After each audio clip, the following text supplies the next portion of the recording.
안녕하세요. 오늘도 주님 안에서 믿음으로 꽉 찬 알곡이 되기 위해 성경 묵상의 시간을 허락하신 하나님께 감사와 영광을 올려드립니다.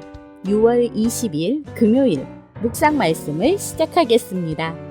우리는 계산할 수 없는 은혜의 연속입니다. 그러나 종종 우리는 보이는 숫자와 결과에 집착하며 하나님의 계획보다 우리의 계산에 더 의지하려 할 때가 있습니다. 오늘의 제목은 다윗의 인구조사입니다. 다윗은 자신의 통치 기반을 확인하기 위해 인구조사를 실행하고 하나님은 이를 악하게 여겨 징계하십니다. 역설적이게도 이 사건으로 성전의 장소가 결정됩니다. 오늘 본문 역대상 21장 1절에서 17절까지의 말씀을 함께 듣겠습니다. 사탄이 일어나 이스라엘을 대적하고 다윗을 충동하여 이스라엘을 계수하게 하니라.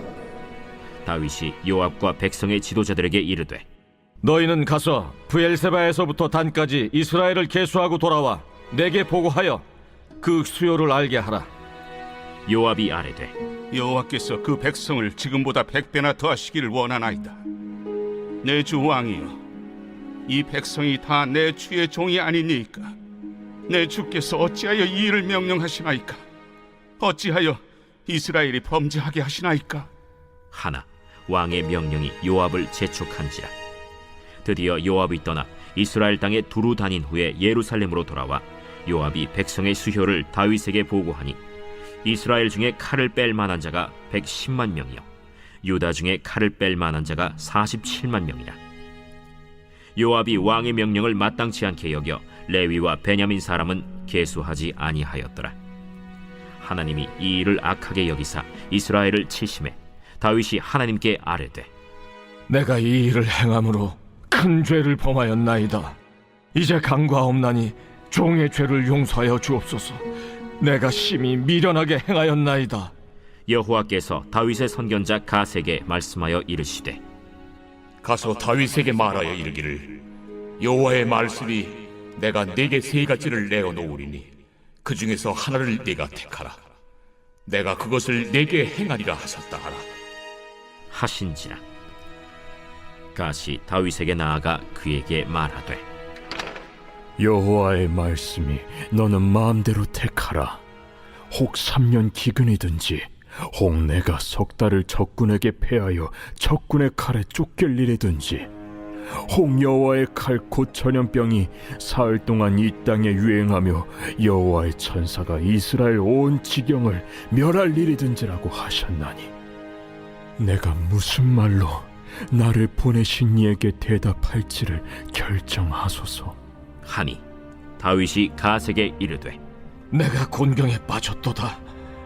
여호와께서는 긍휼이 심히 크시니 내가 그의 손에 빠지고 사람의 손에 빠지지 아니하기를 원하나이다.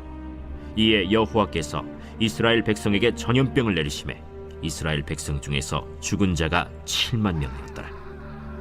하나님이 예루살렘을 멸하러 천사를 보내셨더니 천사가 멸하려 할 때 여호와께서 보시고 이 재앙 내림을 뉘우치사 멸하는 천사에게 이르시되 족하다. 이제는 내 손을 거두라. 그때 여호와의 천사가 여부수 사람 오르난의 타작마당 곁에 선지라. 다윗이 눈을 들어보매 여호와의 천사가 천지 사이에 섰고 칼을 빼어 손에 들고 예루살렘 하늘을 향하여 편지라. 다윗이 장로들과 더불어 굵은 배를 입고 얼굴을 땅에 대고 엎드려 하나님께 아뢰되 명령하여 백성을 계수하게 한 자가 내가 아니니까 범죄하고 악을 행한 자는 곧 나이니이다. 이 양떼는 무엇을 행하였나이까? 청하건대 나의 하나님 여호와여, 주의 손으로 나와 내 아버지의 집을 치시고 주의 백성에게 재앙을 내리지 마옵소서. 오늘 우리에게 주시는 교훈은 무엇일까요? 1절 말씀을 보시면 하나님의 사람 다윗조차도 순간적인 마음의 틈을 사탄에게 내어주어 실수할 수 있다는 사실이 두렵습니다. 가장 높은 자리에서도 우리는 언제나 겸손해야 합니다.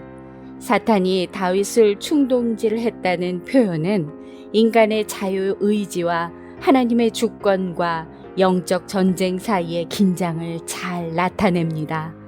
믿음의 사람도 늘 깨어 있어야 함을 보여줍니다. 2절에서 6절 말씀을 보시면 하나님보다 앞서 나가고 싶은 마음으로 사람의 수를 세어 안심하고 싶은 욕망이 우리 안에도 얼마든지 있습니다. 요압의 충고를 듣지 않은 다윗처럼 때로 우리는 하나님의 경고를 무시합니다. 이스라엘은 하나님이 다스리는 나라였습니다. 인구조사는 하나님의 보호하심을 불신하고 인간의 힘을 의지하는 행위로 간주됩니다. 우리는 결과와 숫자에 안심하려 하지만 진정한 안전은 하나님께 순종하는 삶 속에 있습니다. 하나님의 말씀과 사람들의 권면을 민감하게 들을 수 있는 믿음을 구합시다. 7절에서 8절 말씀을 보시면 하나님이 보시기에 악한 것을 우리는 너무 쉽게 저지릅니다. 하지만 다윗은 그 즉시 회개합니다. 진정한 믿음은 넘어지지 않는 것이 아니라 넘어진 자리에서 곧 회개하는 태도입니다. 구약의 하나님은 공의의 하나님이시지만 회개하는 자에게 은혜를 베푸시는 분입니다. 다윗의 회개는 죄의 인식과 고백과 책임의 수용을 모두 포함한 진실한 회개의 본입니다. 실수는 누구나 할 수 있지만 그 즉시 회개하는 용기와 순전함을 길러야 합니다. 9절에서 13절 말씀을 보시면 죄에는 결과가 따릅니다. 그러나 하나님은 그 징계를 통해 여전히 우리를 훈련하시고 회복시키려는 사랑을 가지고 계십니다. 다윗은 인간보다 하나님의 손에 들리기를 원했습니다. 그것은 은혜를 아는 사람의 고백입니다. 하나님은 공의 속에서도 자비를 고려하시는 분입니다.